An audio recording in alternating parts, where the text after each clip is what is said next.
ପ୍ରତିପାଦିତ ହୋଇଥିଲେ ଶିବାଜୀ ମହାରାଜ। ତେଣୁ ଏଭଳି ଏକ ଦେଶ ପ୍ରେରଣା ନୈତିକ ଶିକ୍ଷା ଆଧ୍ୟାତ୍ମିକ ଶିକ୍ଷାର जो प्रमाण रही केवल यही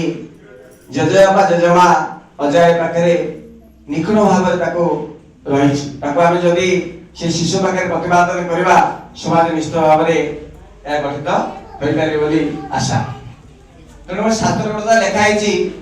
बाल्यकाल धर्म धनमु संचिरी ए जीवन अनिश्चित केजाणे कहार आज मृत्युकाल हो उपस्थित। आम जानते मो तले दिने गोटे घर को संपर्क जाइली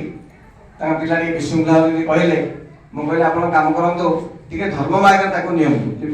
धर्म करवा बापा मार्ग पूजा घर बसवा भजन कीर्तन करवा सी कहले एत छोट बयस पिला कौन धर्म कथा शिख पुराण शास्त्र लिखाई जे धर्मशास्त्र कथा पिला पाखे उपस्थापन न करवा